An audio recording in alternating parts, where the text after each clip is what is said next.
Bonjour, dans le cadre de cette vidéo, nous allons aborder la notion de transformateur électrique.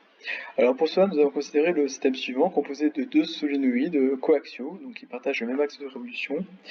Le solénoïde 1 va présenter N inspire circulaire de rayon R1 et le solénoïde 2 N2 spire de rayon R2.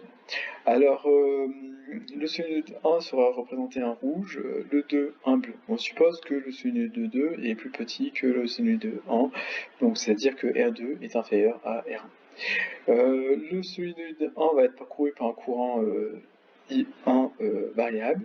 Alors ici, en guise d'exemple, nous allons considérer qu'on a un courant d'anti. Alors, au niveau de la démarche, nous allons donner les caractéristiques du champ magnétique B1 créé par le solide 1, puis déterminer le flux du champ magnétique B1 à travers tout le solide 2. Ceci va nous permettre d'introduire la notion d'inductance mutuelle, et puis nous allons calculer la tension induite aux bornes de la bobine. Alors, commençons par définir les caractéristiques du champ magnétique créé par le solénoïde 1, qui est parcouru par un courant ion. Alors, on va considérer dans un premier temps une seule spire de ce solénoïde et on va appliquer la loi de Biot-Savart de manière à obtenir la direction et le sens du champ magnétique créé à un point M situé à l'intérieur de la spire. Alors pour cela, nous allons considérer un élément infinitésimal de longueur de spire centré autour du point P. Ceci nous amène à introduire un vecteur dl qui est toujours tangent à la spire au point P. Et cet élément infinitésimal de longueur de spire va générer un élément infinitésimal de champ magnétique au point M. Et cet élément infinitésimal de champ magnétique est proportionnel au produit vectoriel entre dl et le vecteur PM. Par conséquent, on en conclut que le vecteur infinitésimal de champ magnétique au point M sera perpendiculaire à la spire et va être orienté dans le sens où il va sortir de l'écran typiquement. Alors ensuite, ceci est valable pour tout point P de la spire et donc en sommant tous ces éléments finissimaux, on en déduit que le champ magnétique est perpendiculaire à la spire et orienté comme ceci. Alors maintenant, on généralise ça à l'ensemble des spires du solénoïde, donc le champ magnétique sera toujours collinaire à l'axe du solénoïde, et nous allons montrer qu'il est uniforme à l'intérieur du solénoïde. Pour ceci, nous allons appliquer le théorème d'Ampère. Alors ce théorème d'Ampère stipule que la circulation du champ magnétique à travers un contour fermé, c'est égal à la perméabilité du vide fois la somme algébrique des courants qui traversent ce contour. Dans le cas présent, donc nous allons prendre le contour d'ampère matérialisé à un verre qui est à l'intérieur du solénoïde, et nous remarquons que ce contour d'ampère est composé de 4 portions de longueur. Alors ces différentes, nous avons donc décomposé cette circulation suivant 4 termes. Le terme un DL1. Alors ici, au niveau de ces termes, on va introduire la coordonnée radiale, donc R1. Alors, on remarque sur cet élément de contour et cet élément de contour, R1 et R3 vont être constants, ce qui n'est plus le cas sur ces éléments de contour-là. Alors, maintenant, nous allons exprimer les produits scalaires. Donc, sachant que ici, l'angle entre B1 et DL1 est égal à 0, donc ce produit se simplifie entre B1 et DL1. Ici, le B1 est perpendiculaire à DL2 et ici B1 est perpendiculaire à DL4, donc les produits scalaires ici vont être vont être nuls, et là B1 est dans le sens opposé à DL3 et donc le produit scalaire voudra moins 1 B1 DL3. Donc à partir de là, on a cette expression, le on a une symétrie par translation, comme le solénoïde est supposé infiniment long. Les champs magnétiques, leur amplitude suivant ce contour et ce contour vont être constants. Je vais pouvoir les sortir des intégrales et j'obtiens cette expression-là, sachant que l'intégrale de dl1, ça va me donner cette longueur de solénoïde, et l'intégrale de dl3, cette longueur en fait pour son contour. Ces deux longueurs sont égales entre elles, je vais les noter L, et par conséquent, je vais obtenir une circulation qui sera égale à B1 R1 moins B1 à la position R3 fois L.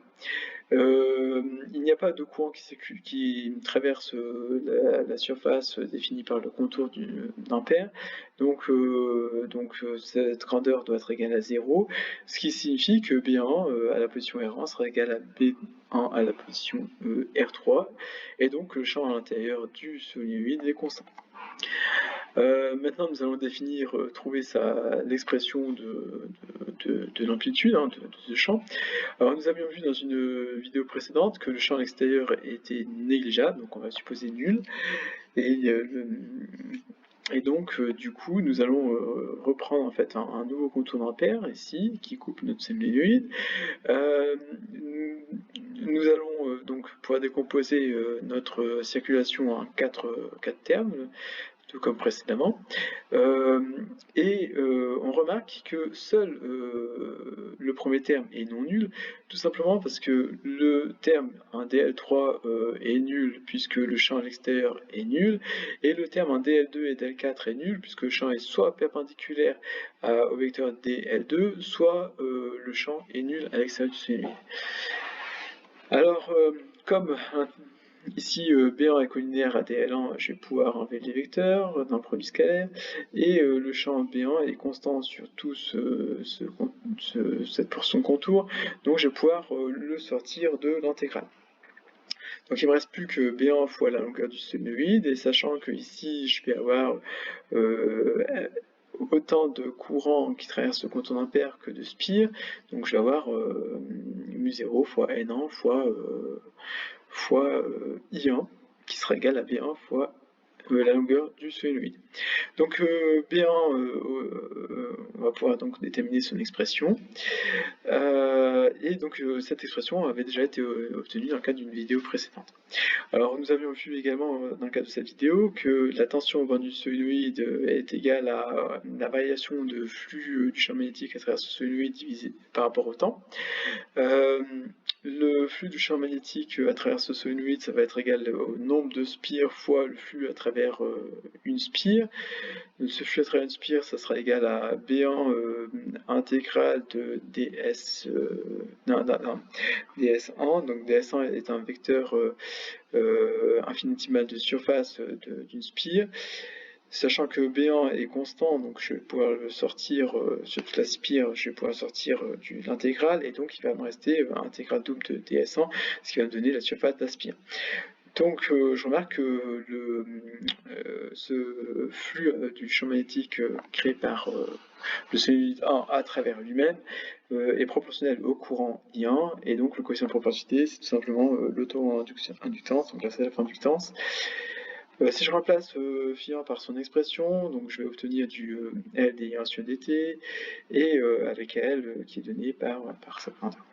Alors maintenant, je vais déterminer le flux du champ magnétique créé par le premier solénoïde, donc bien, à travers le deuxième solénoïde. Ce flux, donc pour cela, nous allons calculer le flux à travers une spire du solénoïde 2, donc qui est donné par cette expression. B1 est collinaire à ds2, donc je vais pouvoir enlever les vecteurs d'un produit scalaire, et B1 est constant donc sur tout la surface d'une spire du solénoïde 2, donc je vais pouvoir le sortir de l'intégrale.